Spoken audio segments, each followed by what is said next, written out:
My name's David Webb, General Manager, Shire Council. Welcome to the hay recycling facility. We've set this up and taken 4 years to get to this point where we want to repurpose and recycle up to 80% of the waste from hay. So it's been a long time coming, but we're really excited to open this up from next week to the town. So with the equipment we've bought here, with $3 million this project cost, which was fully grant funded by the state and federal government. We've bought a really large shredder, which will show you a trommel to screen the products. We've got a waste sorting equipment for the yellow bins when that waste comes in, and then we've got a bagging machine. We can bag the compost for the community. So it's really exciting about what we've done, and your experience from next week will be quite different when you turn up in here. You'll find that you'll go to different areas to drop off your waste from what you've been previously doing. So we just ask you to be patient while you learn that and just follow the instructions of the attendant when you get to the site. When you come into the waste facility now from next week, you'll see that you'll have to stop here and the attendant will pull you up. The tip fees will be coming in from the 15th of July, so for the next 2 weeks there will be a grace period while we're all learning how this all works and we get everything set up. But you'll come into here, the attendant will ask you, what have you got on? And if it's a cost, he will then put that in through the system and then ask you to tap and go. There's no cash here.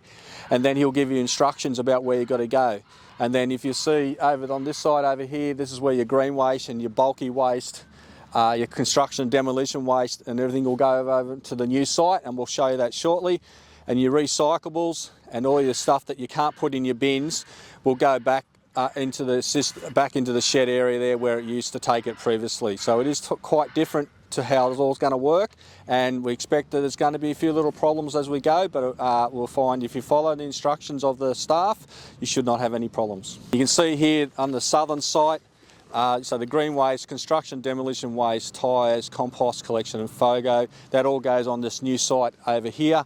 And again, it's all signposted where you put those wastes. So we ask the community to come with their waste separated when they come to site. If they've got different materials separated on your trailers, on your cars, whatever you're doing, so we can make it easy for you when you drop waste off. You can see the construction and demolition waste will go in the bunker. You've got your ceramics and porcelains that we can crush and help make road base out of.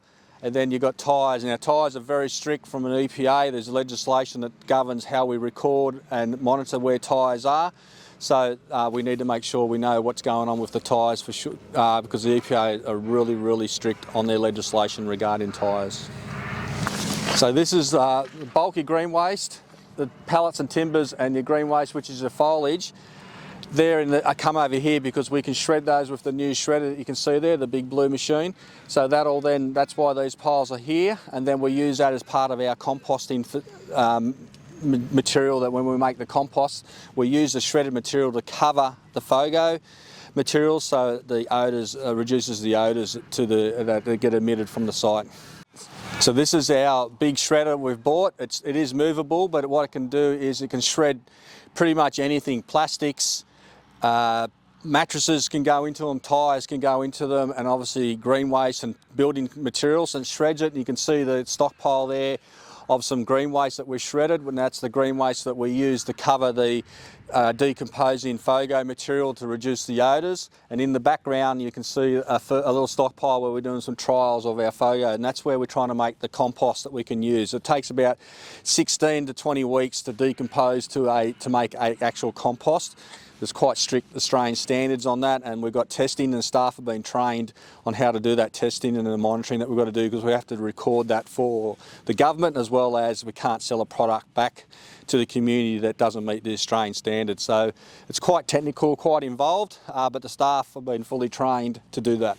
You can see the shredded material, and then down the back there you can see the compost being made in the little windrows there. Once we get more, start collecting the FOGO in the green lettered bin from the community, that obviously the windrows will be much bigger, and they'll be set into batches based on their timeline of decomposing. So they'll be in weekly batches basically. That's how it will work. And you can see there's a fire hose reel. The compost and green waste is quite combustible because they do get up to temperatures of 55, 60 degrees. So you've got to make sure you've got something there in case they start smouldering a little bit. You've got to put some water on. With the staff, there'll be 6 staff working out here. So we've got 2 already. And then we've got another 4. One of them will be on the garbage truck. So now the garbage collection is fully council's, and you would have seen our new truck with its new wrap on the side of the truck. So that's a full-time employee, and then we'll have another full-time employee out here operating the equipment and doing the FOGO processing, and then we'll have another 2 part-timers they'll be doing the picking and sorting up in the shed here, and so we've basically created 4 jobs out of this, additional jobs for the town by setting this up.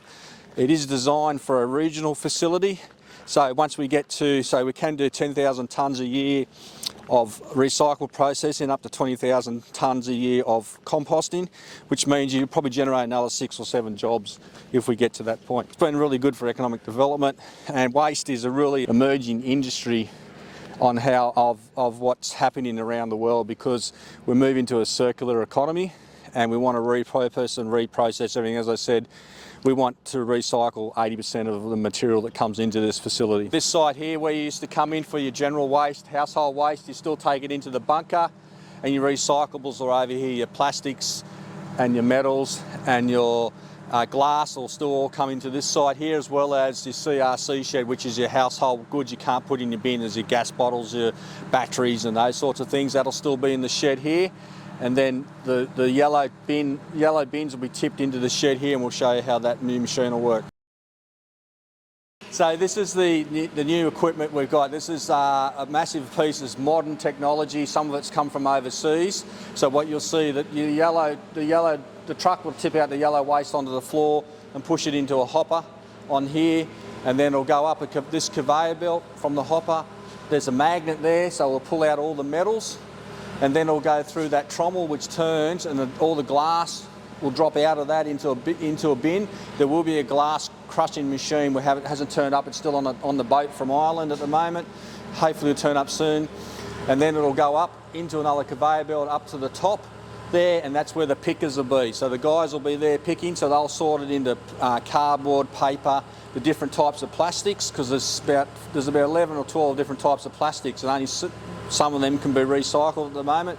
So we'll then sort them into the different types to be sent away to make pipes or wheel stops or other products. We've got reprocessors down the food chain that'll take those from us. This is the new baling machine, so the bins go into the cage and get tipped in and then go out. These are 400 kilos, these bales. It's all done automatically. It's all banded automatically, and the bales pop out, and we can just pick them up with a forklift and go and store them away to be taken away. This cardboard will go to Sydney for reprocessing. So up here is where the pickers will be. So the pickers will go up. So once the waste goes through the trommel, the glass is dropped out and then goes up the conveyor belts. This is where the pickers will stand up there. This is where they'll be able to pick out the different waste streams and drop it into the chutes. And underneath here will be the different bins of the different waste streams, and that's the bins that will go into the baling machine. So the glass will go into the glass crusher for the bottles that didn't break. The different types of plastics, the cardboard, the paper, any metals should be picked out by the magnet on the way. If not, we'll be able to pick that out here. So this is where we'll basically hand sort all the recyclables that are in your yellow bin, all from the bins dropped off, people that bring the waste direct out here to the site. So your green waste that was always dropped here, and your building and your concrete and your building waste from next week, that'll go back over to the new southern site. This will be here. This is going to be eventually storage area. In the next stage, we'll have a shed here which will store all the cardboard and everything there, so we want to get that under cover. So this will be basically a big storage area for all the stuff that gets processed and baled. This is where we'll store it, so then when it gets moved off site to go and get reprocessed. So that's the next stage. So from next week, your green waste, your concrete and your building waste and everything that got dumped over here will go over to the southern site. You'll still have the bunker for your general waste. And it's really, really important that the community follow the instructions on the bins, because we don't want the contamination. We don't want you saw that they're going to be hand picking the waste for the guys. We don't want them to have to pick up dirty syringes or dirty stuff through those bins. So we've just asked the community to be patient and really look at what should be going into which bin. So what will happen is we'll do audits in the next few weeks or so. In the first month we'll do audits, and then we'll put education back out to the community based on what we're finding.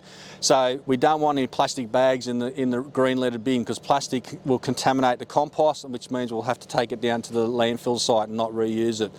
And in the yellow bins, we'll do an audit. They're not putting general waste in there that shouldn't go into those bins. It's really important. So we'll watch to see what happens. We'll learn from it as well, and then we'll get messages back out to the community based on what we find where we think we might be lacking a little bit on some education. So hopefully we'll be right, but we expect a few problems and a few people are still going to be learning, including us.